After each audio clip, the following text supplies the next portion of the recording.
Hey there, and welcome to my homeschooling channel. My name is Lindsay.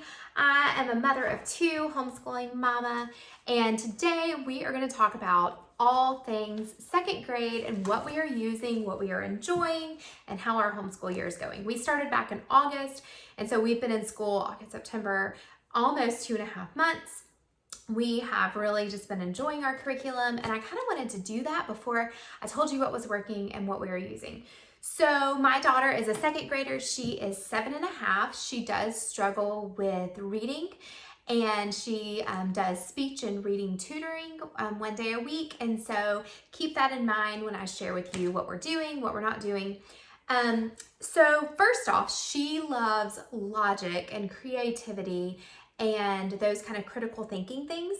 And I went with the Evan Moore beginning coding. I know this is grade 1. They don't have the grade 2 yet. They have a kindergarten version and the first grade. We've never done this before, but this has been a really fun book. We're almost finished with this, just about sequencing, coding, loops, conditions, algorithms, different things like that. We've really enjoyed that. And my plan is once this is done, we're going to go with the Critical Thinking Company's their first book that's for 2nd and 3rd grade. And then we're also doing the daily 6 trait grade 1 writing by Evan Moore. And so why did I go with grade 1 and not grade 2? Because her reading has been delayed and behind. Even though she's doing great now, she's definitely on a 1st grade level, which is wonderful to be within a grade level. But I went with this because it does not have her writing things that she does not know what they are and beyond her level. So we are loving this book. It's going really well. The reading teacher suggested us to do a writing program, and that's been great. We are finishing the Evan Moore Daily Phonics Grade 1. I talked about this, I think, in my summer video, but we are really enjoying this. She's really made great progress.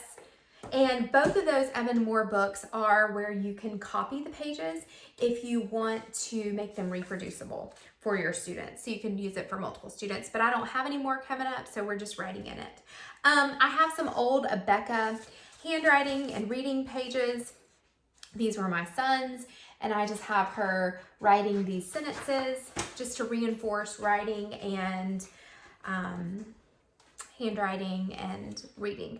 So another thing we are enjoying that I bought last year is her sight word workbook. So with suspected dyslexia, those students a lot of times struggle with sight words, and so each time she's learned a new one, I have her complete things in this book.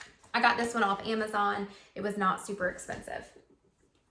For math, we are enjoying and I've used kindergarten, 1st grade, and now 2nd grade Math with Confidence by Kate Snow.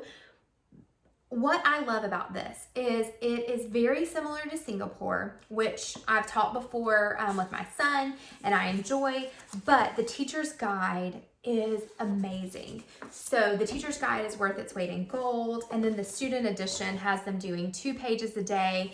It has lots of games, and on her website she has where you can print out the game boards, which I have laminated. Another thing my daughter is loving, she is very artistic, and so I went with the ages 6 to 9 Fun Schooling Journal. This was created by a mom, and especially for students with dyslexia, but she is just really enjoying this notebook. Lots of coloring, lots of doodling, and it has some little, I forget what they call these. I think they're dyslexia puzzles, dyslexia games, I believe. But it has that into the curriculum. Anyways, this has been really good, especially if I'm reading to my son or it's not her turn yet for school. I have her do that. The next thing I want to tell you about is something we are loving, we are enjoying, and I cannot recommend enough. And that's going to be the Beautiful Feet Around the World in Picture Books.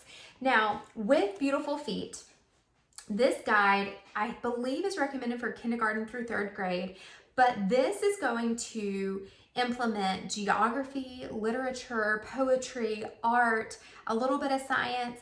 This is kind of like our spine, our main curriculum, and so many amazing picture books, y'all. We have enjoyed this. We're actually going through it a little quicker than I thought, so I think that we'll be able to finish this. This is part 1. They have a part 2. I think we'll be able to finish both of those this year. So we have already studied China. We have already studied Japan. Just amazing picture books. It gives you recipes, it gives you art, and then it has where you are actually doing your own artwork and mapping and different things. So we've already done Japan, China, Thailand, and now we're on Antarctica.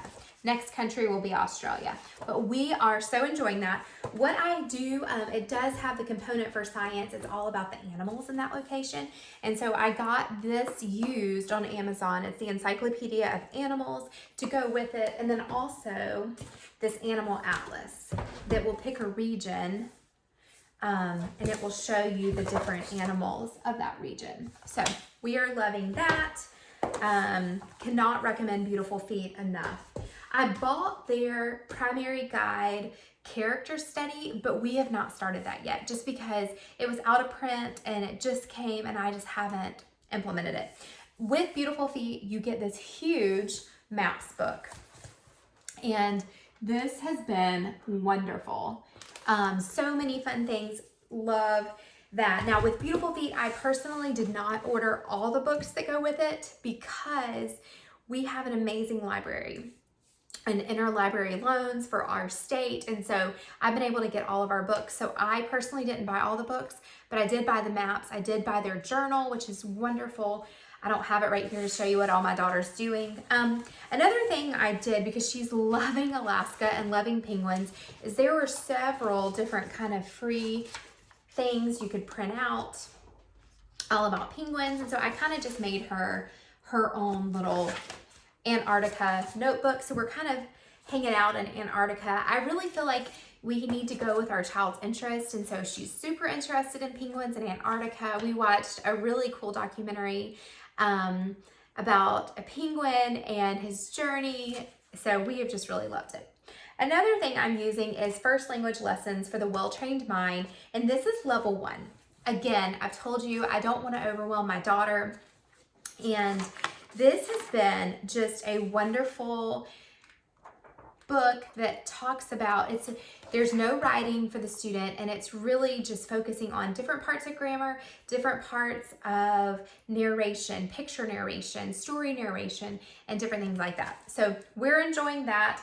Again, she might have could have done the level 2, but we're going to start with level 1. We are going faster than they recommend, so I think we'll be able to start level 2 possibly next spring before school's over. Something I have already had in my arsenal from last year is Building Writers by Learning Without Tears.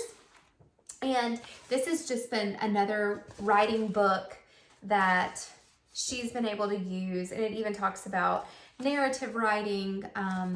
So I like this. I think it's been good. There are some words in here she doesn't know how to read, so there's that. But we've just been doing a couple pages a day. Anyways, I hope this is helpful. She also does Nessie online, which is a reading and spelling program, and it even includes typing for students with possible dyslexia and students who don't have it. But that has built her confidence. That has helped her so much with reading. And so she spends, I try to get her 5 days a week, but sometimes it's just a couple days a week, about 20 minutes at a time, or however much 20 minutes or more that she wants to spend on there. That's another thing we've implemented. She's also doing art lessons and ballet and tap. And so that's kind of what she does. That's her activities, and I hope this helps. If you've used any of these or if you have any questions, let me know. And as always, thank you for watching, and I hope you have a great day.